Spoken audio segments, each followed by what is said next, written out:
Welcome to This is Bluegrass. Good afternoon on this Saturday, February 28th of 2026.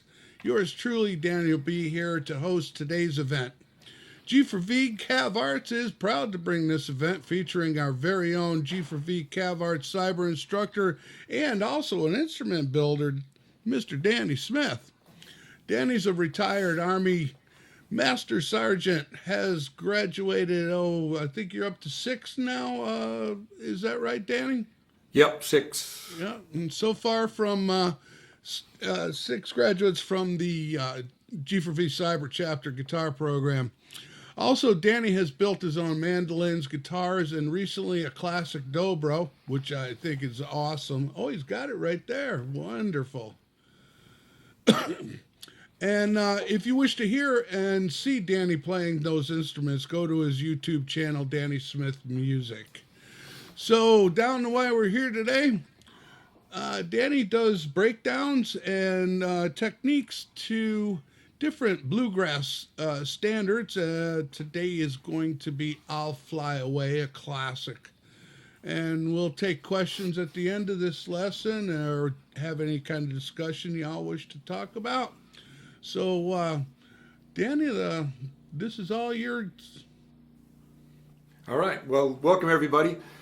So today we're going to dive into the heart of bluegrass rhythm guitar, and that's the boom strum or the Boom-Chicka. There's a couple different things, a couple different ways it's described, but in bluegrass, the guitar, along with the banjo, is one of the driving instruments of the band, of the bluegrass band. The banjo has got that, that fast, those rolls, those banjo rolls, and the guitar has the boom strum, which lies right in between with the mandolin and the bass. The bass giving that big 1 and 5.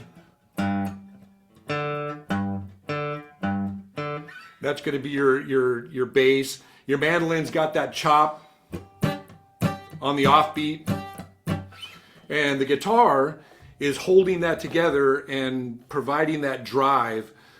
So think of it as the engine between the mandolin and the bass chop, or the mandolin chop and the bass rhythm. So we're going to do this over the whole year of 2026, and we're going to use for the first couple installments the song I'll Fly Away. And we're going to learn to start right from the beginning how to play a basic Boom-Chicka rhythm using the 1 and 5 alternating booms and the chuck or the strum.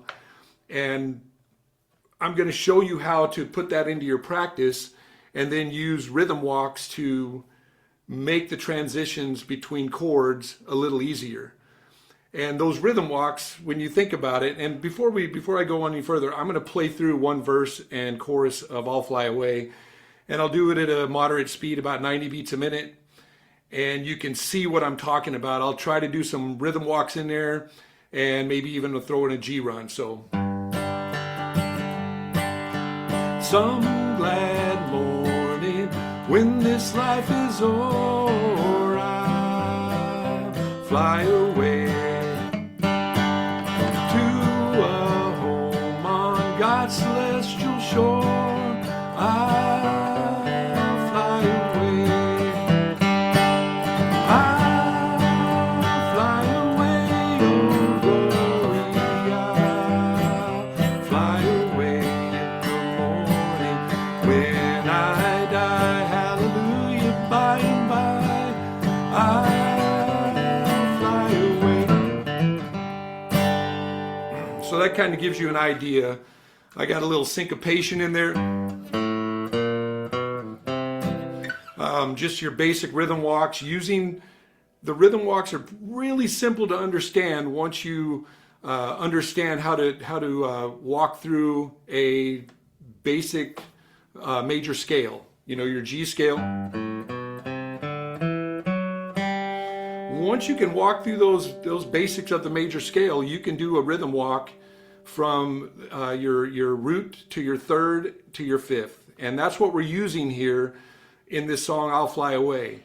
we're just going to use the root, the third, or the three chords, the 1, the 4, and the 5 chord, instead of adding the 6 minor, which a lot of times you'll see. I'll fly away, oh glory, I'll fly away in the morning when I die, hallelujah, by and by, I'll fly away. So that E minor in there is a lot you'll see in some more of the folk arrangements, the country arrangements, or even the church arrangements of this song. In bluegrass, you'll see that sometimes, but for the most part, you're going to see just the 1, the 4, and the 5, which in the key of G would be your G as your root, your C chord as your 4 chord, and your D chord as your 5 chord. And that is derived from the scale, the G major scale. Your fourth note in the G major scale is the C note, your 5th note is the D note. And so that's the easiest way that I could explain how to understand the Nashville number system, the 1, 4, 5. And it really comes into play if you're in a bluegrass jam and somebody asks you, you know, that's a little high in the key of G, can we play that in D? And then if you understand the basics of 1, 4, 5, you can understand that D, and then you count up D, E, F sharp, G would be your 4, and then right after G comes A, that would be your 5. And so figuring out how to play this in different keys becomes easy once you understand the major scale.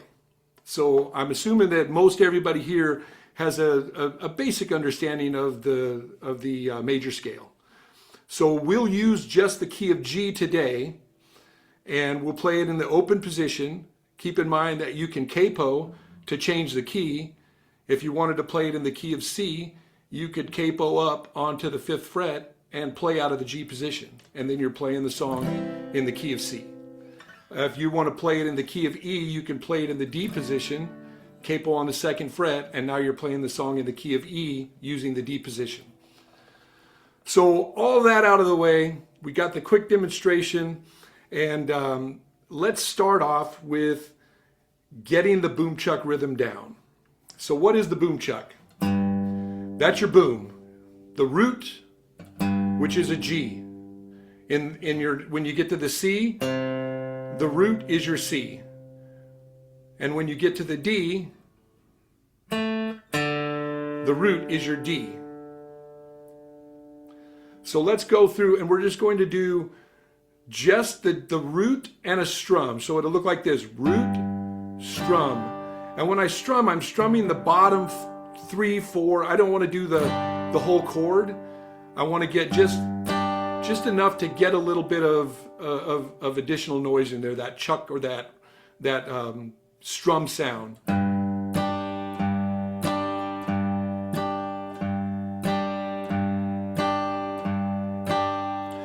So now if you notice what my hand is doing, it's alternate. I'm alternate picking the whole time.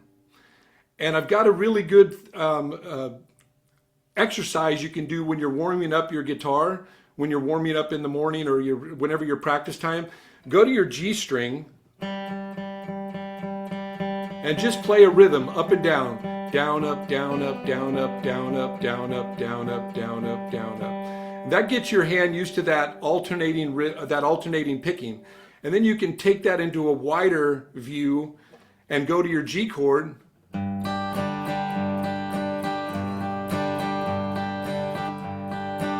And all I'm doing is I'm strum, boom and strum and boom and strum and boom and strum and boom and strum and. I'm just.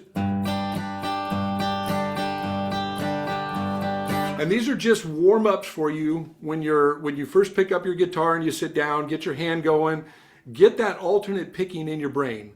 Because bluegrass music, especially on the guitar, alternate picking is king.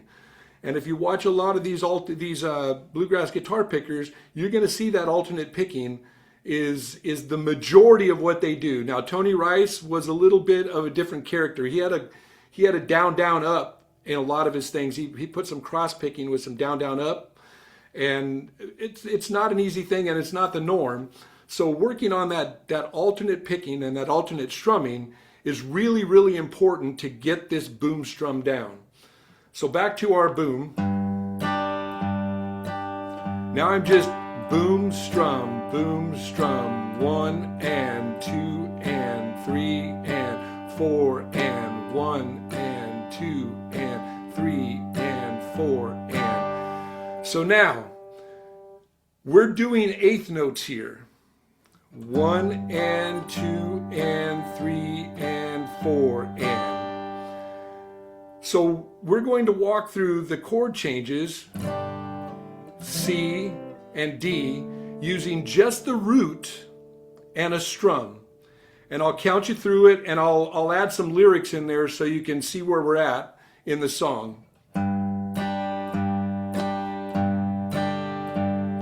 Some glad morning when this life is o'er, see I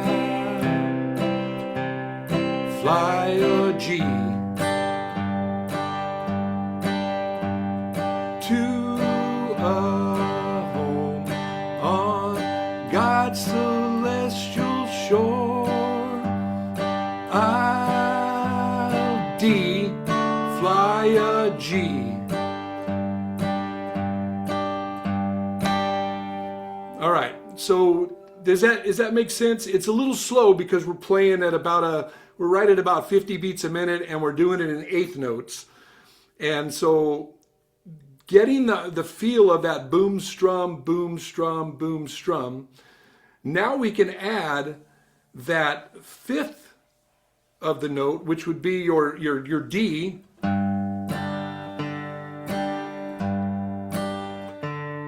And all I'm doing, I have the same action with my hand. I'm just narrowing that movement of my hand to hit the string that I want to hit.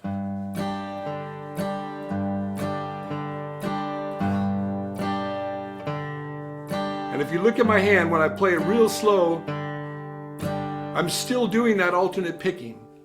As the song gets faster, that starts to look a little less like alternate picking, but it's still that same motion. I'm just moving it. I'm making my motion a little bit smaller to make up for that difference in speed.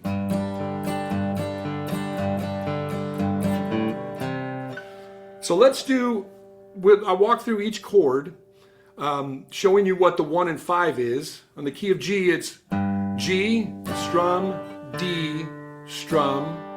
And in the key, when you go to G or to C, it's C, strum, G, strum. Now there's two ways you can play your C chord.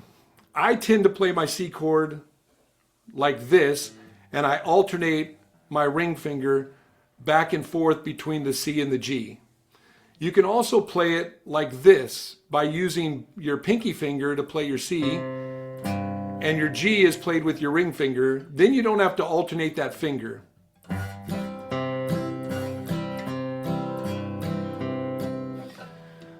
When I go to the D chord, D is my 1, A is my 5, so I gotta.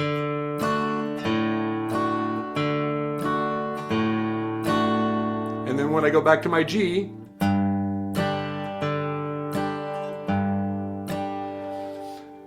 so another thing real quick, if you notice when I play my G chord, I'm actually playing what we call a G5. So there's no third. I'm not playing that, which would be a B note.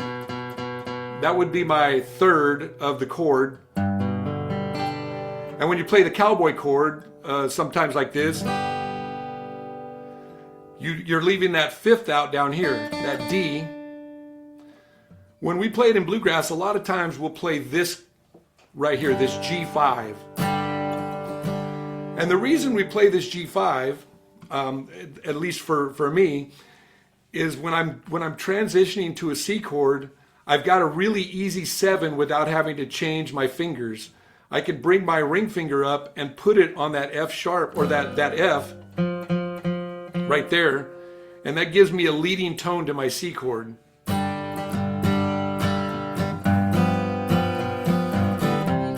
You hear how that 7 leads me to my C chord? So a G5, I'm not expecting you to change your chording, but if you know how to play a G5, I would recommend you use this chord because it gives you a lot of other options to use your index finger.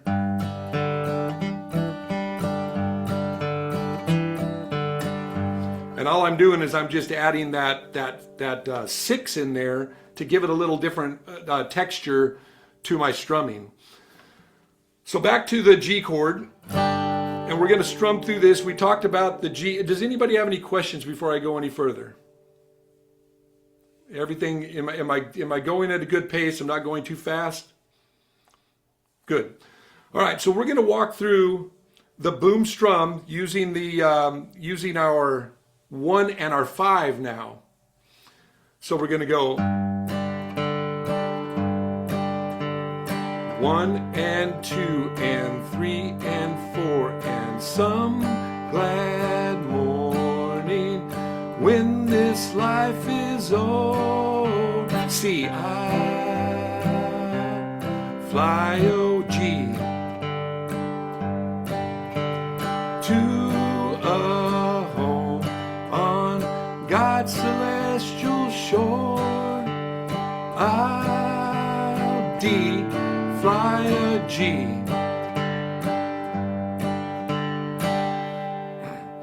So everybody feel okay on that one? Moving through that? So if you're not used to playing bluegrass music, that can be a little challenging because the accuracy of your pick, finding those notes you need. A good way to practice that, what I find, is I'll mute my strings and I'll look at my pick hand and I'll see where I'm picking. That way I don't have to hold a chord. I want to see what my hand's doing, and then that muscle memory will eventually play out so that this comes easy.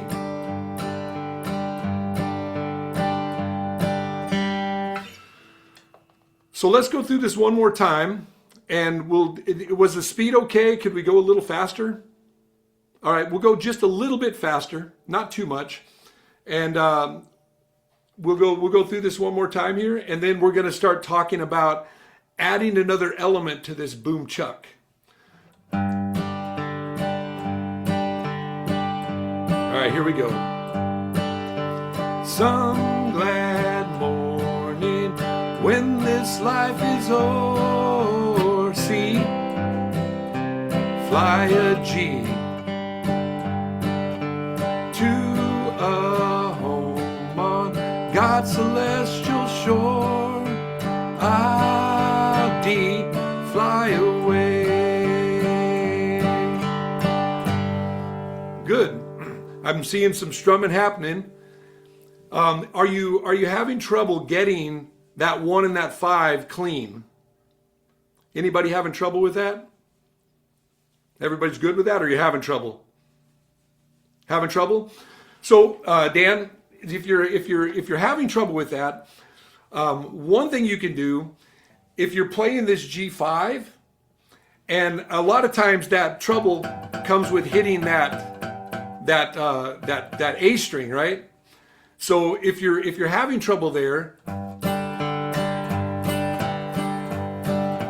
you see I'm hitting my A string now, but you can't really hear it because it's muted with my finger. It's just my finger's just barely touching the top of that A string, so it can't be played.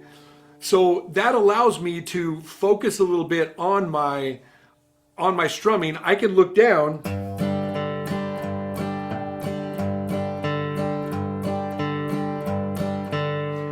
and try to find that. And that's it's a good way to practice. We don't always want to be looking at what our hands are doing, but there is a time where that using your eyes to make the hand do what you want, to build that muscle memory. Because if you practice it and you continue to make the mistake becomes ingrained. And so using your eyes to make your hand, and even slowing it down,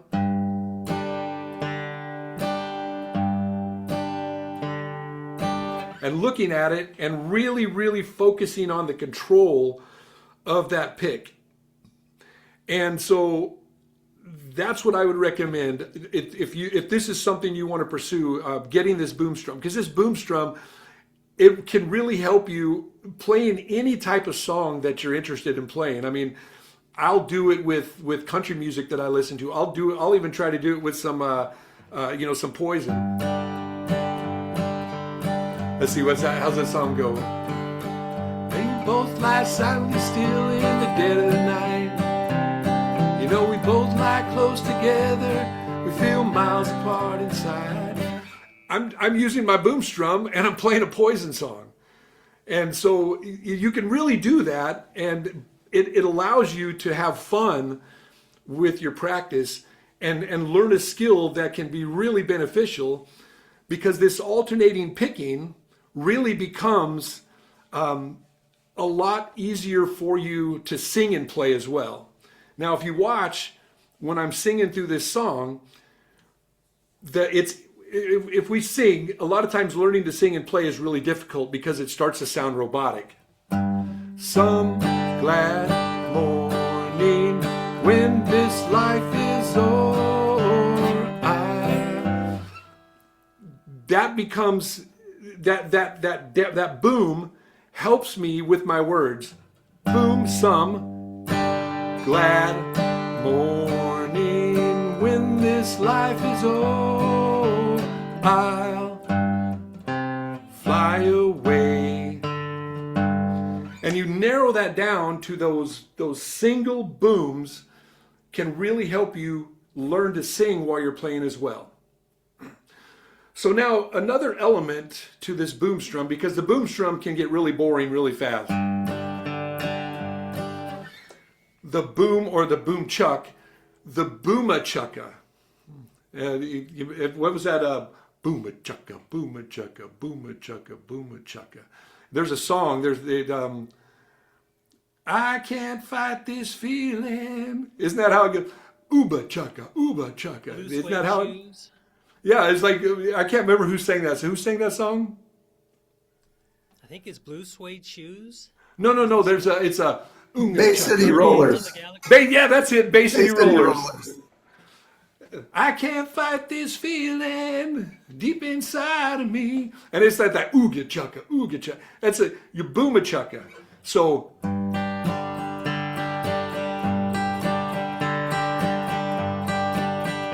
can you hear it? Boom-Chicka, Boom-Chicka, Boom-Chicka. And all I'm doing is I'm using that alternate motion that I was playing, and I'm hitting my bottom 3 strings, bottom 2 strings on the upstroke.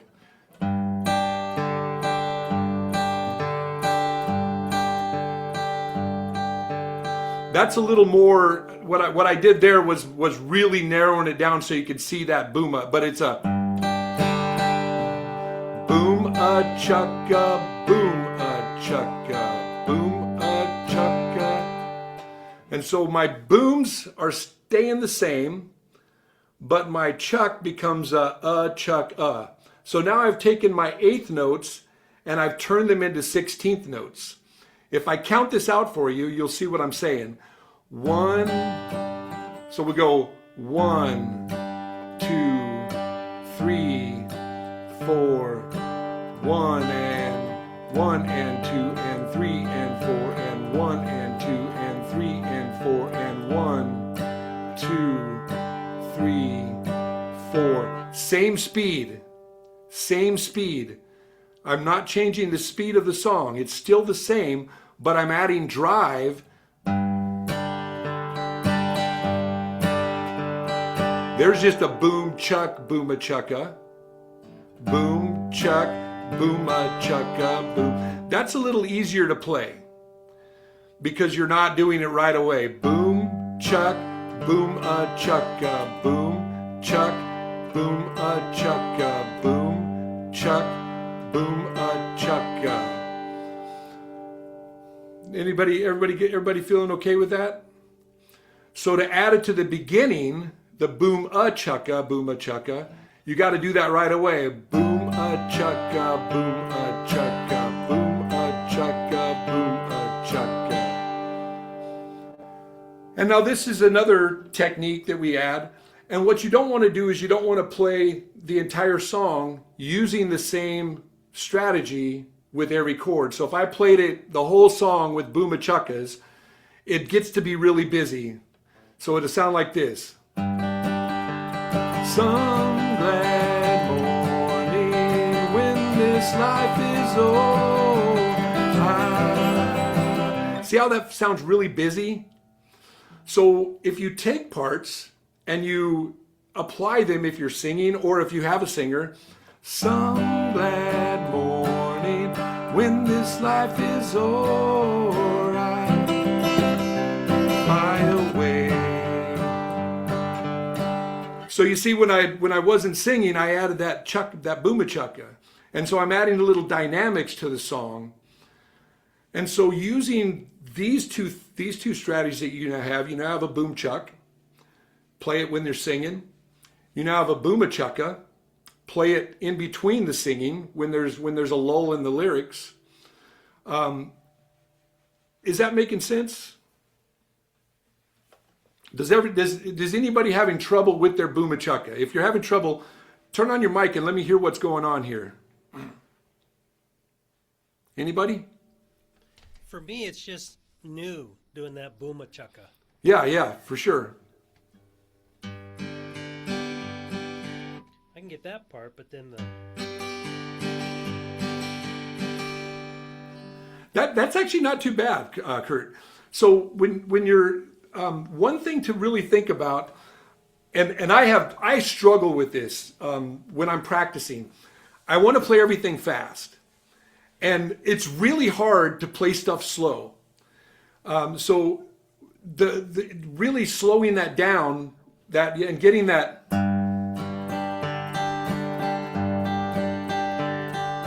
I can really focus my pick strokes on these bottom couple strings. Because if you do your Boom-Chicka and you do all of the strings,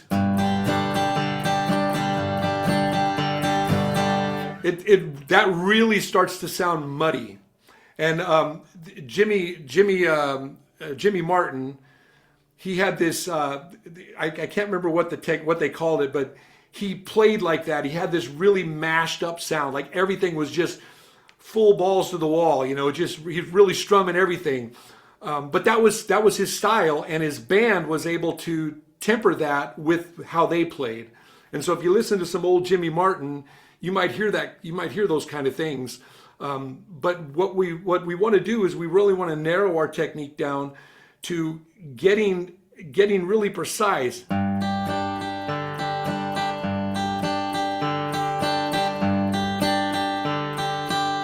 See, I'm almost focusing on that bottom string.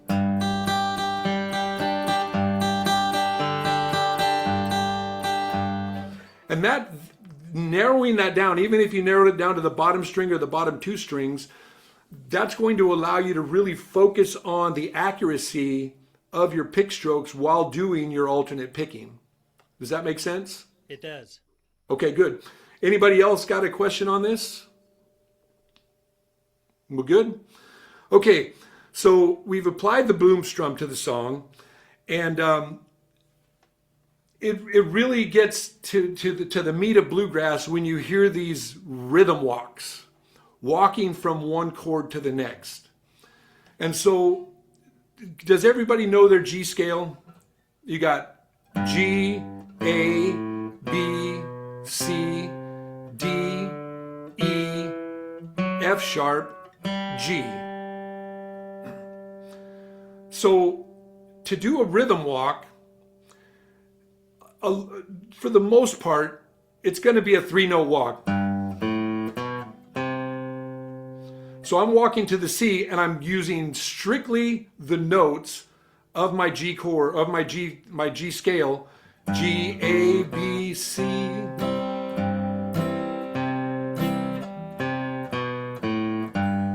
And there's a walk down. So if you play your scale, start on your G and walk that up to a C, and finish it with a C chord. A boom and a strum.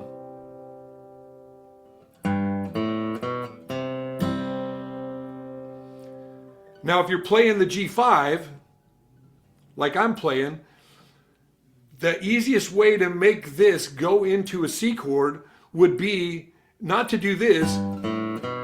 We don't want to do that. We want to go.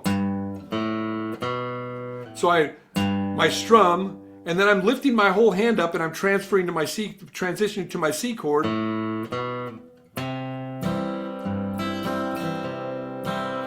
Does that make sense?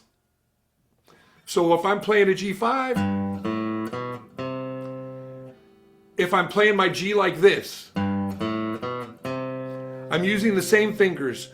My middle finger is going to play my B note, and my ring finger is going to play my C note, while my middle finger goes down to the E note for my C chord.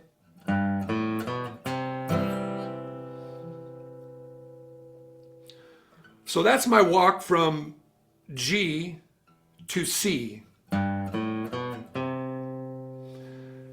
if I want to walk to D, I have to change one thing. I have to change my starting note.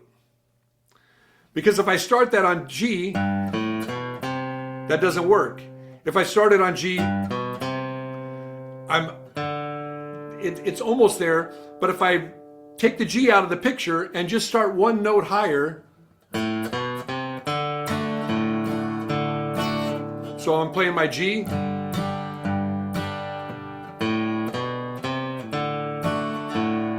I'm just an open A, B, a C, and then my D. So we got open A, B, C,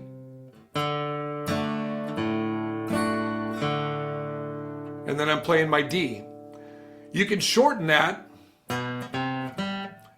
without playing anything other than I'm in my G.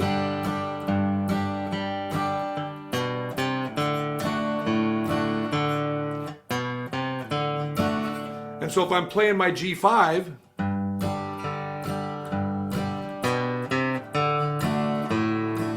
I've already got my finger there to go.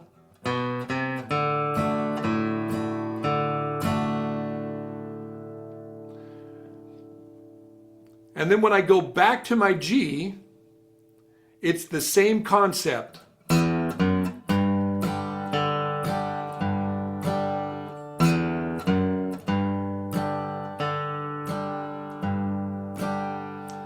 So now I'll show you using the chord structure of I'll Fly Away without any singing, just so you can see. I'm just going to go from a G to a C, back to a G, to a D, and then back to a G. And it's going to look like this.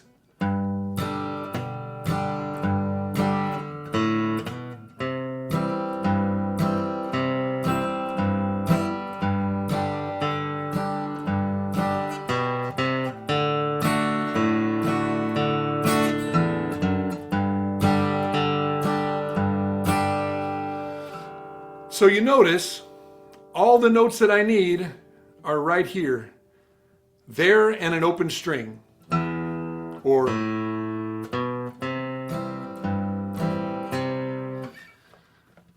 so is everybody understanding those walks?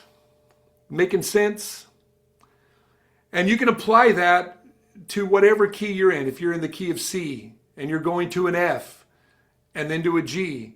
If you're in the key of D and you're going to an A, it's a little different, but if you know the scale, moving to those chords it starts to make sense. It's like, so in C,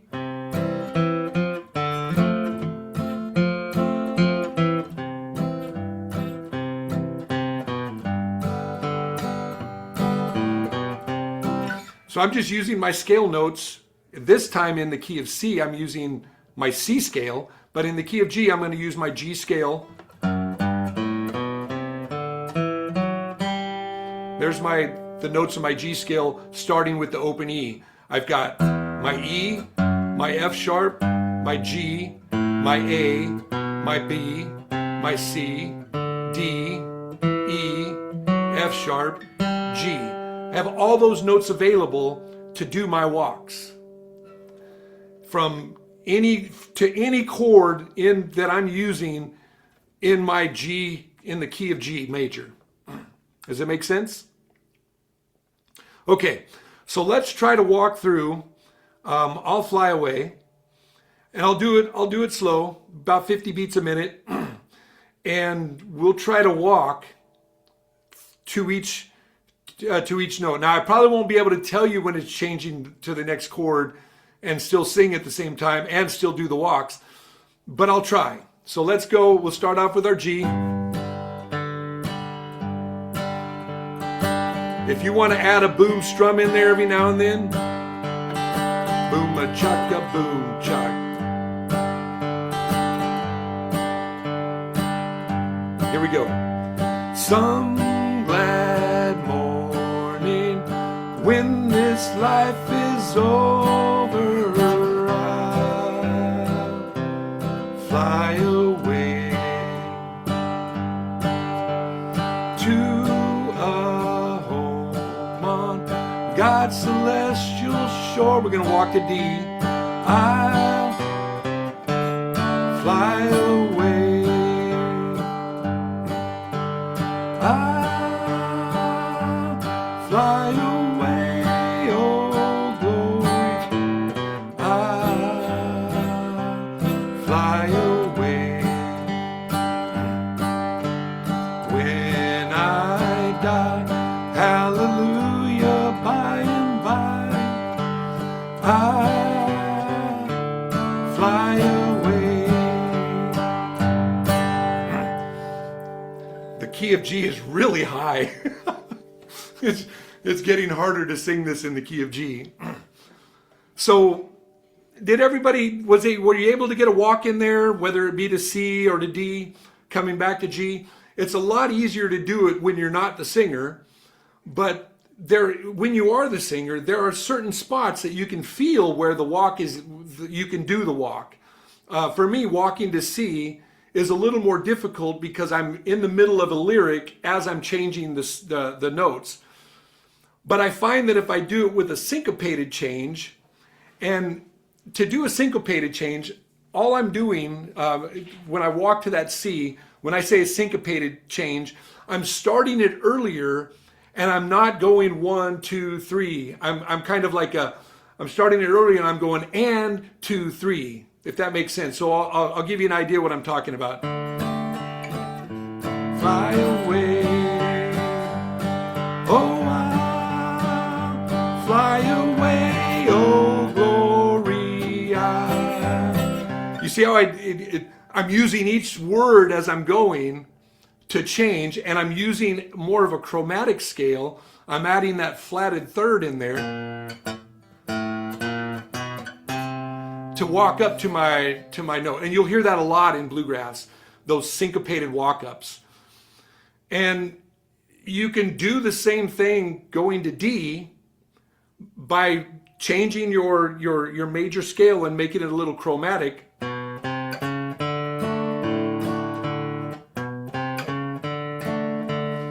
Since I'm adding one more note, I have to add one more beat to my start. So if I'm going to go to that,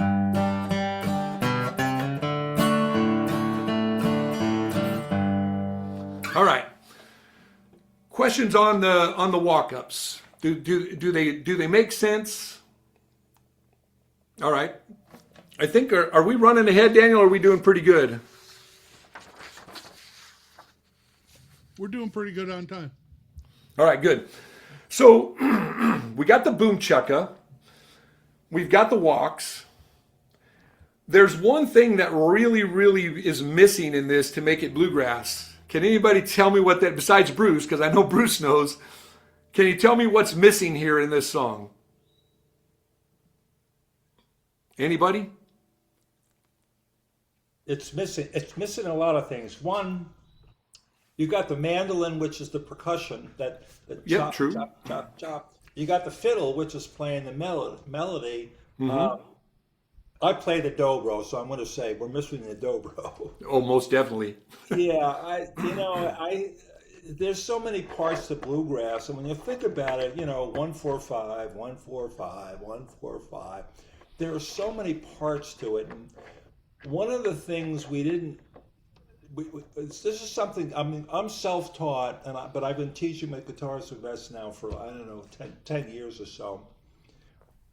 I finally realized after teaching that the guitar is a right-hand instrument, much more so than a left-hand instrument. Rhythm hand instrument. It's a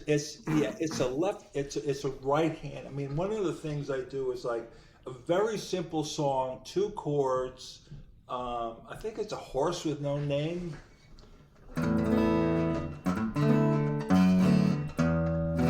So there's 1 chord.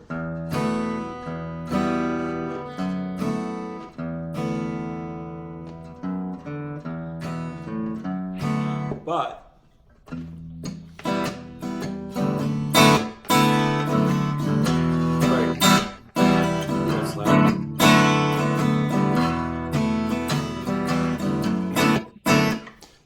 So that to me kind of explains it's a right-hand instrument. Yeah, no, I got you. Yep.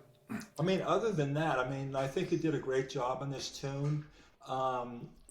If we're teaching people who are going to eventually get out and jam, if it's a fiddle tune, we should mention that the fiddle tunes are always in the key, either in the key of A or D. Right. Well, no. That's what the capo's for. Right. So what I'm saying is the elements of our song that we're playing. So the one thing that as a guitar player that I find is missing to what we've learned so far is a G run. And so at the end of a phrase, we add a G run in. And so when we add that G run, we usually will add that at the end of a phrase. When we come back to our root of the song, the key, the root key of the song. So let me go through this with G, and I'll play through. You can also add that run when you get to the D. Right. So what we're gonna do, I'm gonna show you the elements of a G run. So the G run uses the pentatonic scale. And so the pentatonic scale in relation to the major scale takes out 2 notes. It takes out the 4th and the 7th. So it's 5 notes of the scale. We're removing the 4 and the 7. So we have our G, our 1, our 2, our 3. We take away our 4 and we go right to the 5. And we add our 6, we take away the 7, and we go right to the G. So that's our pentatonic scale. So in bluegrass, we like flatted thirds, flatted fifths, and flatted sevenths. But flatted thirds are king in bluegrass. And so that flatted third, we know that's our 3rd note. That's our flatted third. It's the 1st fret of the A string in the key of G. And what it is it's a B flat. And so your G run looks like this.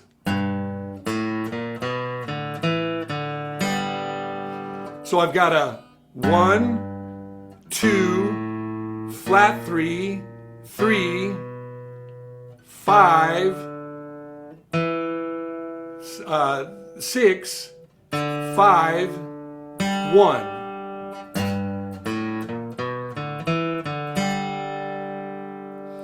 So I'll show that again one more time.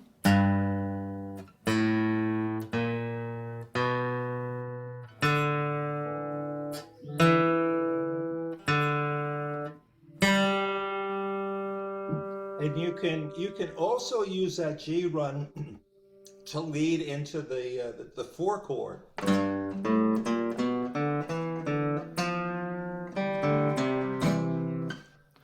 Right, and those are a lot of these things. That's going to be a little as we move on throughout the year, as we progress, we're going to start adding some additional things we can do. But for beginning right now, as we move through this G chord or through this G run, there's a couple things you can do with this G run. If you think about alternate picking, we've talked about that. I talked about it at the beginning. This alternate picking.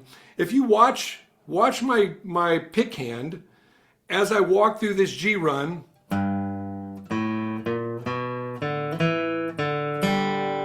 or it's going to be 2 downstrokes to start because this G is a whole note. So I'm finishing with a downstroke. I'm starting with a downstroke, and I got that 1.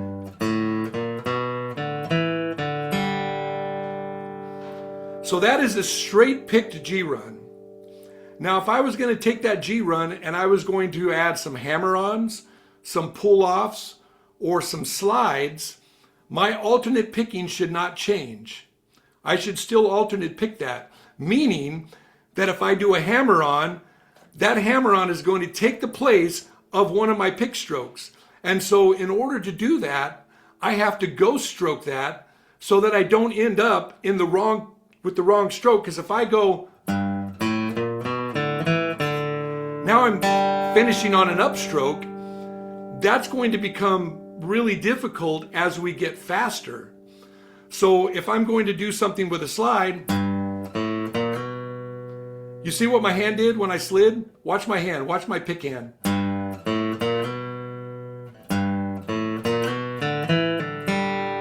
My hand stayed moving the whole time.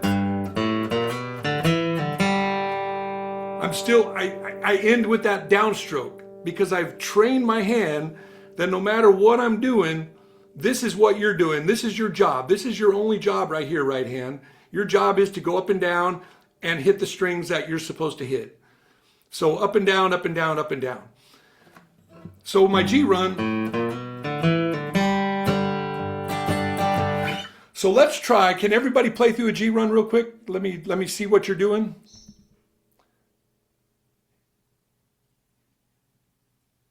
Here we go. Does it sound So I'm gonna have everybody mute.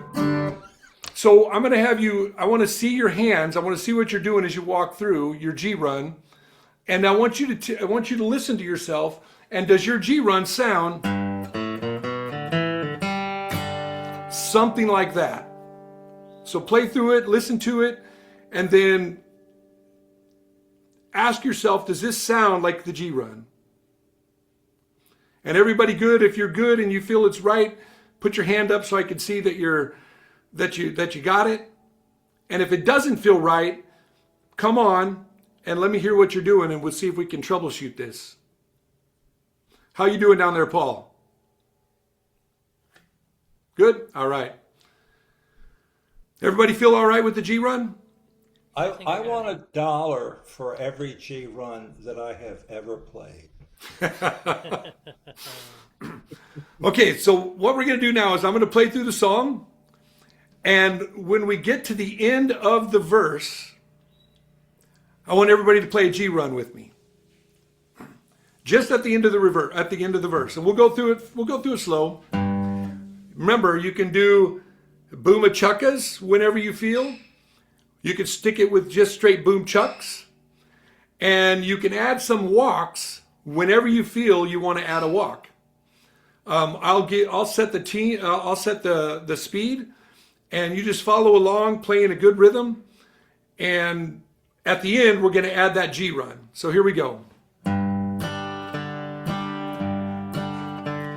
Some glad morning when this life is o'er, I'll fly away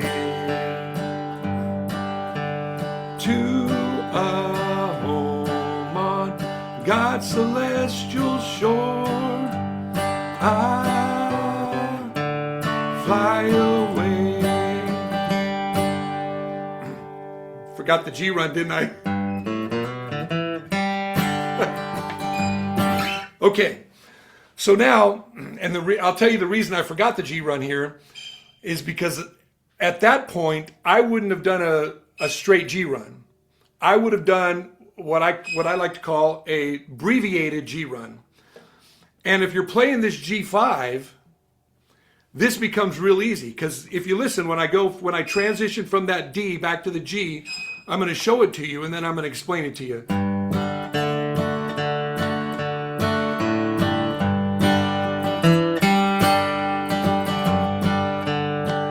So you see what I did? I just played the end of my G run.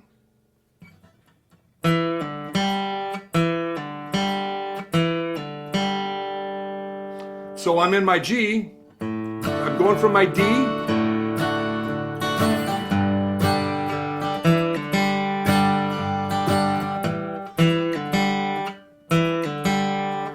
so we go from that D chord,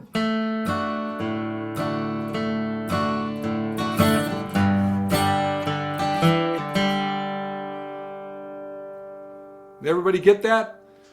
So I'm hammering onto my D, playing that E, and then pulling off on that E to the D, and then playing my G. 2 downstrokes. Down, the pull off is a ghost up, and then the G is a downstroke.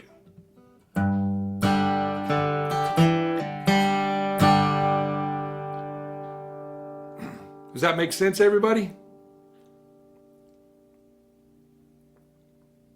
Yeah? Okay, so let's go from this D chord. We'll start with the G, we'll go to the D chord and finish that last bit, and we'll end it with that. And then we'll go on with the chorus of the song. So here we go. We're going to the D right here. I fly away.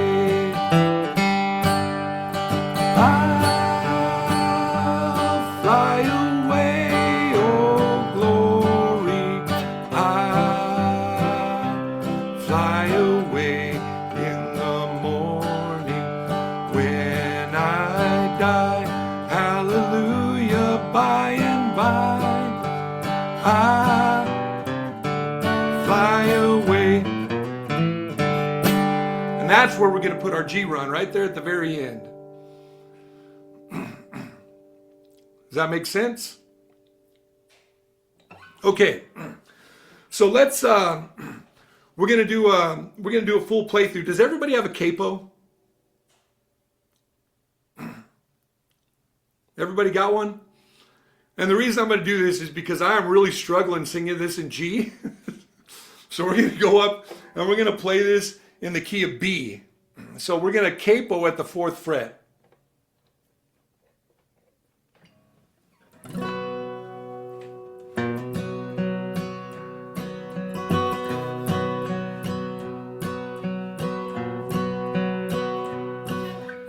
So a couple other nuances that I want to add here. Another reason to have this G5 is I can take my hand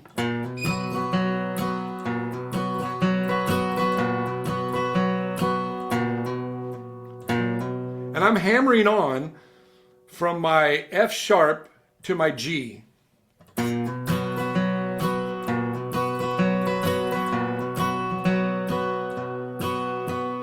I don't want to do that every time, but it gives me a rhythm tool to add a little bit of interest to what I'm playing. And it's kind of the same as it's just like that slide up into my G chord, and it's given me that feel, that drive. That adds that drive that bluegrass rhythm guitar is known for. So as we're playing through this, feel free to overdo any of these rhythm techniques that we're using. Feel free to walk to every chord. Feel free to do that. Feel free to do a G run every time that we go to the G chord, if there's time to do it. This is a great way to practice. By using all these techniques as you run through a song that whether you're listening to it on the radio or whatever, you're slowing it down on YouTube, and you play all the rhythm tools that you know and learn how to use them. Learn how to use some dynamics with the singing. So I'll demonstrate that as I'm singing through it this time, and you'll hear me. I'll play really lightly as I'm singing, but then I'm going to add some interest to it when I'm not singing. So we're going to go through I'll Fly Away here. Here we go. Some glad morning when this... I got to get in key here.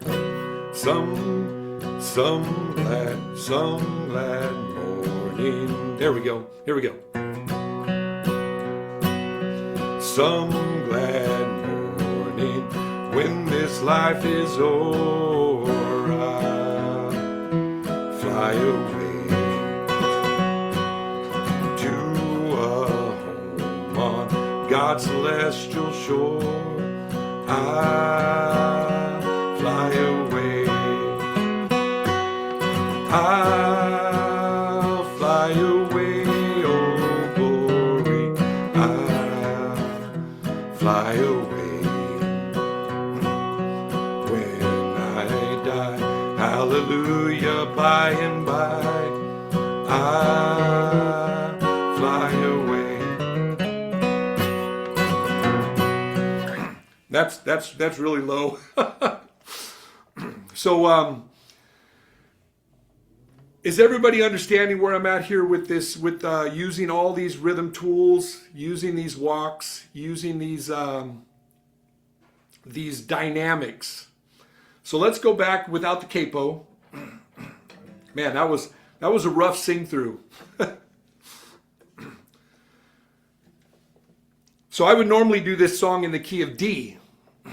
And since we got a little time and everybody's tracking on these walks between chords, let's see what this would look like if we were going to play this in the key of D. Some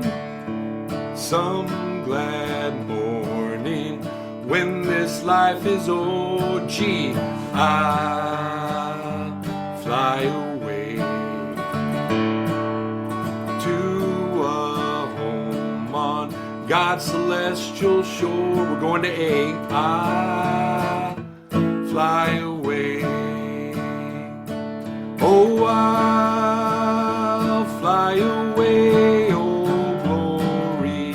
I'll fly away in the morning when I die. Hallelujah, by and by.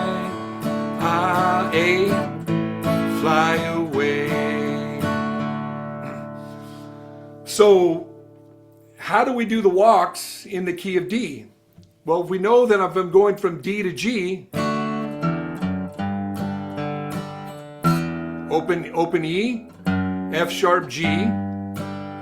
So all I'm doing is I'm backing up from my G two notes down. So G, and then I'm going to go F sharp is 1, E is 2. I'm going to start 2 notes away from my next chord, the root of my next chord, and I'm going to walk to it.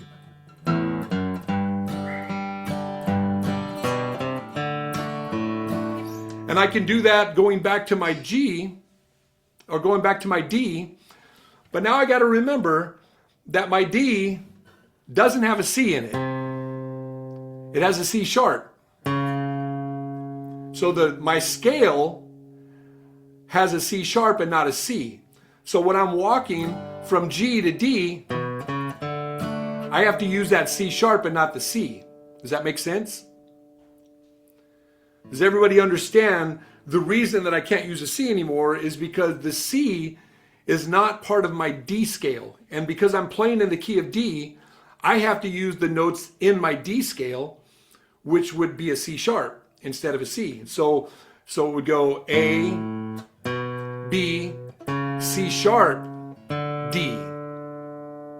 Right? So if we use that whole, half, there's a half step from my last note to my root. All right, so when I'm playing through that in the key of D,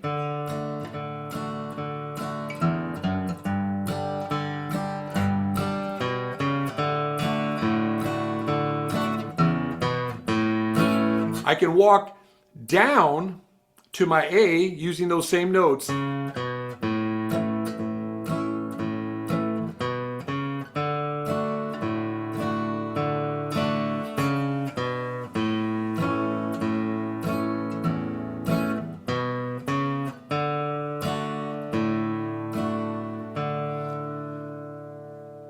That makes sense? Can you hear it now? And now my D run looks exactly like a G run, one string up.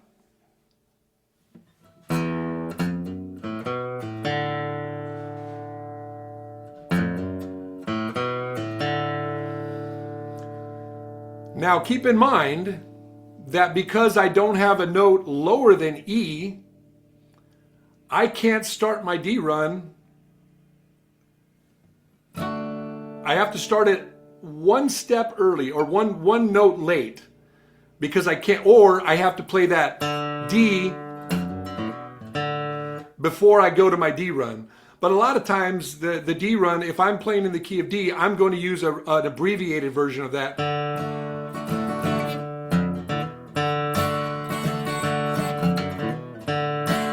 Does that make sense? So let's go through I'll Fly Away using the key of D. Try the runs that you know that we got to walk to the G. I can do that. To walk to the D. To walk to the A.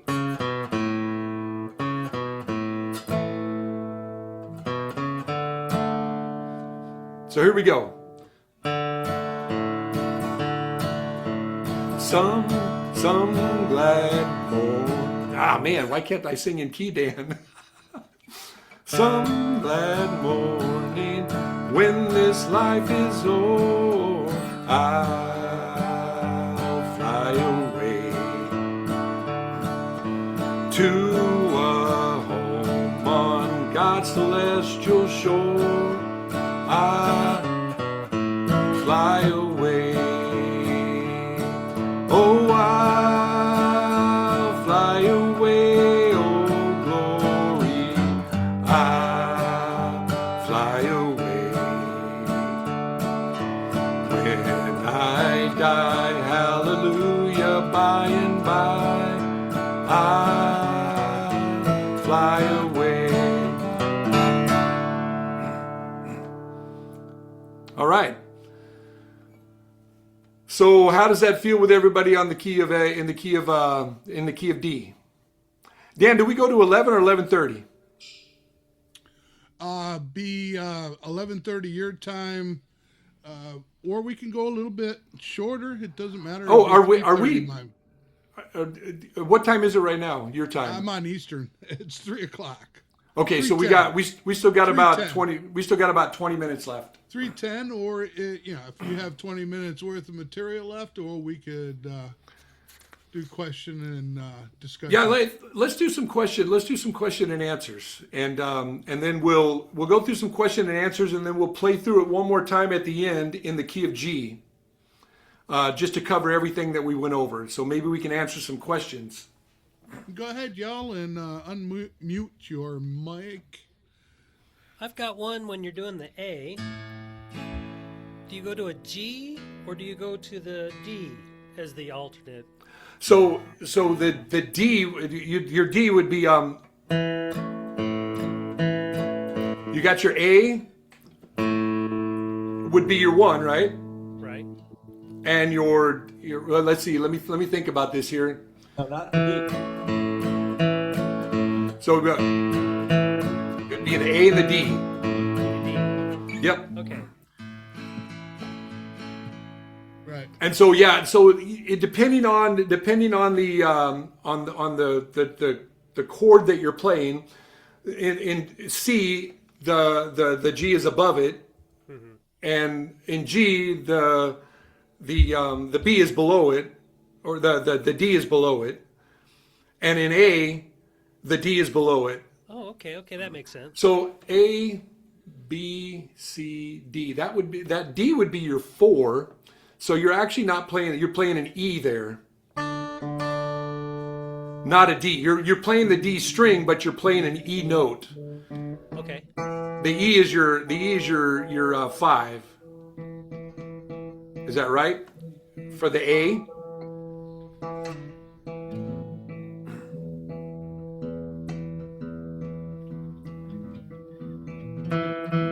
So that's your E note right there.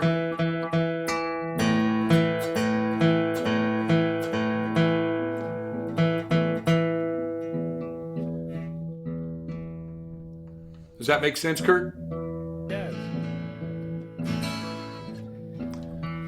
All right, and then we know the G is the 1 and we know what the 1 and the 5 of the G is. We know what the 1 and the 5 of the D is, and so the 1 and the 5 of the A is the A and the E. E as in echo. Anybody else got a question? Yeah, I have a question. So is this is our first session on bluegrass, and I got the impression we're going to have like a monthly Second. thing. Oh, this is our second. I missed the first one. This is the first one in the series that we're doing this year, where we're starting from rhythm and moving towards soloing. Okay. I guess my first question, and it may be loaded. We've got we got 3 or 4 people here. I'm wondering is this new to you guys, or is it new to you guys? Well, I think all you guys were on the old Joe Clark.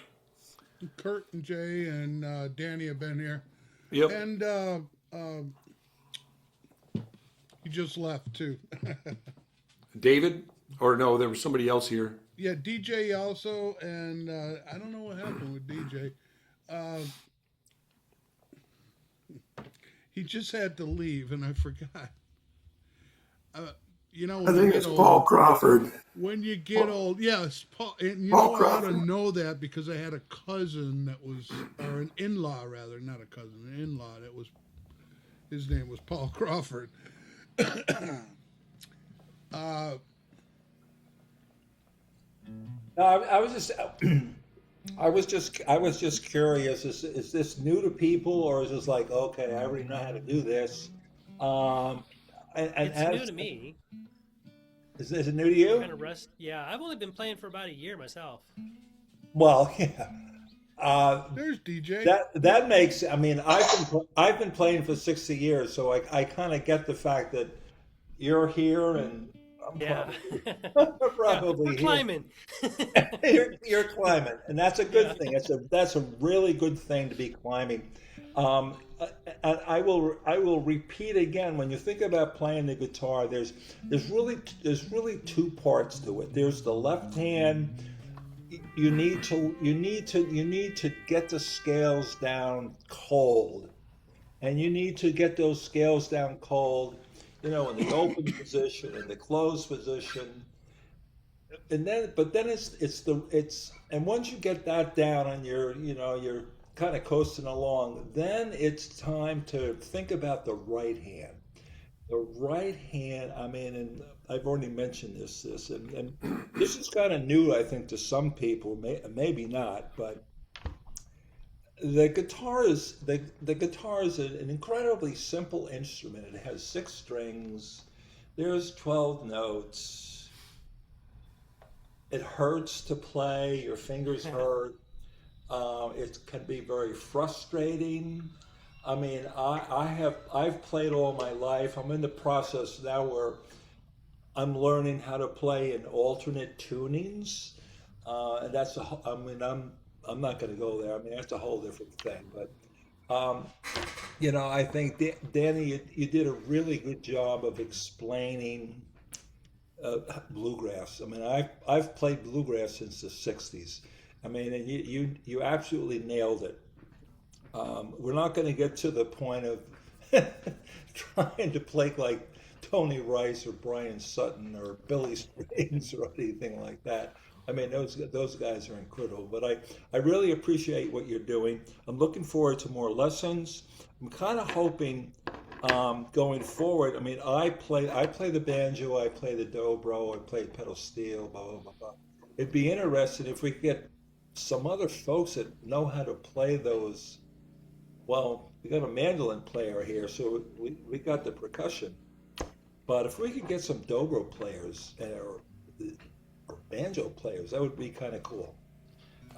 Thank you, Danny, very much. This has been really pretty much right on. Thank you. Thanks. So, Dan, you had a question about the tab for the walks. Yeah. So, Yeah, because I keep, I try to keep notes and stuff, but to have something when I'm sitting there just, practicing different things, to have it handy to remind me, of the walks. yeah. So I don't necessarily have tabs for it, but I did make a student handout that Dan is going to attach to the lesson when it gets put on CavArts. And on that, it does say the notes that you'll use to walk from the G to the C to the C to the D, or from the G to the D. They're just, again, it's the notes of the scale of the key center that you're playing in. That's the important part. The notes of the scale of the key that you're playing in will dictate your walks. Not the chord that you're playing, not the chord that you're going to, the notes of the scale. You'll always want to end those walks on the note of the chord that you're going to, but that chord is going to be part of the scale. Does that make sense? So we know that in the key of G, we have a G, and then we have an A minor, and then we have a B minor, and then we have a C, that's the 4, and then we have a D, that's the 5, and then the 6 is going to be an E minor, and then the 7 is going to be an F sharp diminished chord, and then we're going to be back to the G, back to the root.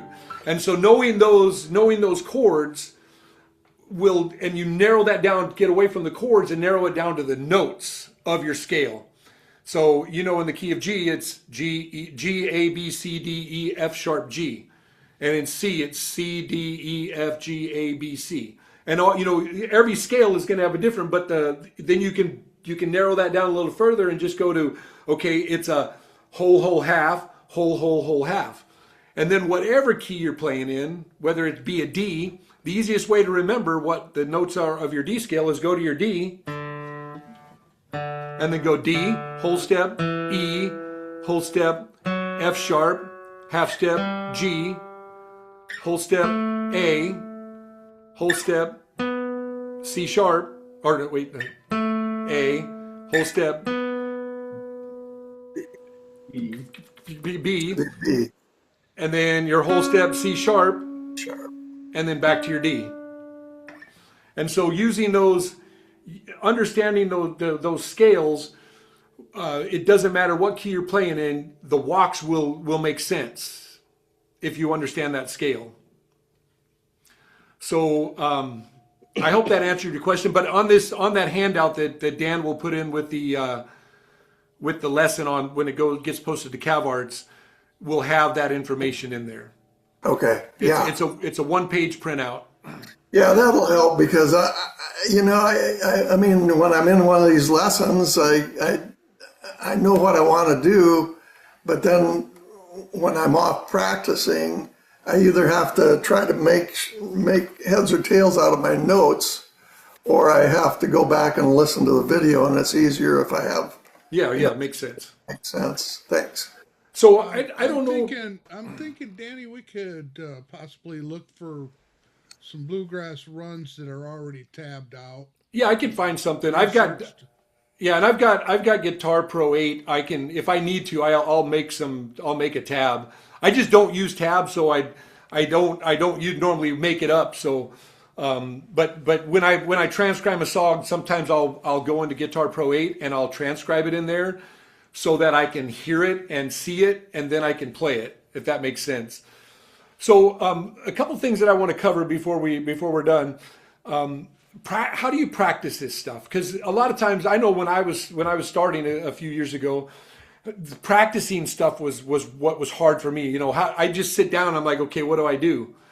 And so I'm going to throw a couple things out that would really, really be helpful. You don't have to overwhelm your stuff by going in and trying to practice everything that we learned today. Let's say tomorrow you pick up your guitar. Work on playing the Boom-Chicka in G and walking to C. So if your whole practice consists of this.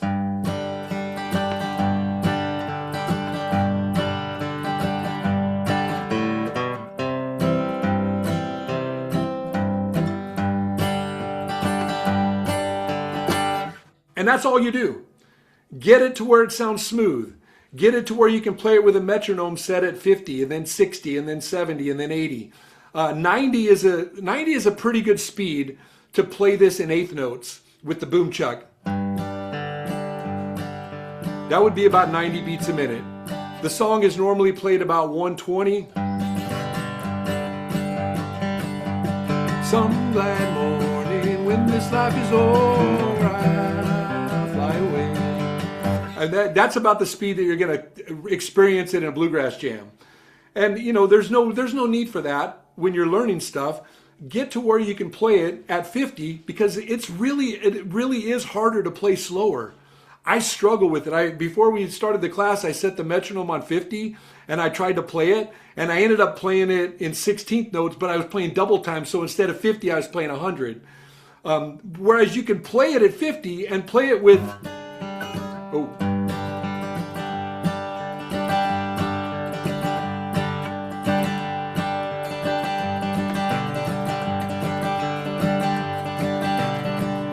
That's about 60 beats a minute right there. Whereas if you try to play those double time notes at 120, it's not going to happen. You'll notice that a lot of guys, as the song gets faster, what they do on the guitar it's limited. You got a song like Blackberry Blossom that's played at about 140 beats a minute, and there's a chord change every measure. You know, it's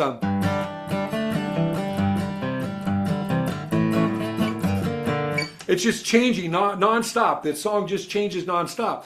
And it's almost impossible for somebody that's only been playing for a few years to try to keep up with that. So you learn to play slow and then try to add any kind of nuance that you want to add to it, whether it's going to be a Boom-Chicka. Try to do it. I can't state this enough. Use a metronome when you're practicing, and make sure your booms and your booms are on the beat. Tick, tick, tick, tick, tick, tick, tick, tick, tick, tick, tick, tick, tick, tick, tick, tick, tick, tick, tick, tick. All my downs, all my booms are on the beat. And my and-a-chuckas are on everything else in between. If I'm going to play with a little bit of syncopation, all syncopation is it's kind of adding a little bit of a chug to a beat. Boom, boom, boom, boom, boom, boom. That's kind of your syncopation. But the beat, the speed and the rhythm never changes. It's still 1, 2, 3, 4, 1, 2. So use your metronome, put it at 50, put it at 60, do your Boom-Chucks, your Boom-Chickas, and do your walks. And then if you want to play around with learning to sing, this is probably one of the easiest songs to learn to sing to, because the words are on the beat. The entire song, the words are on the beat. And so if you can sit and you can clap, some glad morning when this life is alright. A lot of songs aren't like that. Sometimes the words are on the offbeat. It makes it a little more difficult to sing. But if you can get down this boom, strum, and then add your singing to that, then you can eventually, when this all becomes natural and automatic, changing the way you sing it and fluctuating your voice, fluctuating when you say a word, will come easy when this is automatic, if that makes sense. Awesome, Danny. All right, guys. Well, hey, I really appreciate everybody for coming and spending your time with me, listening to me blab on for an hour and a half.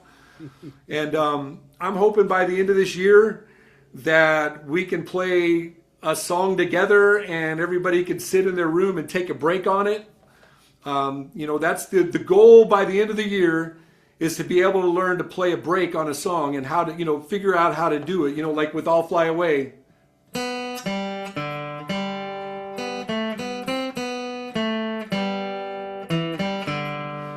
You're just playing the melody of the song, and then, adding.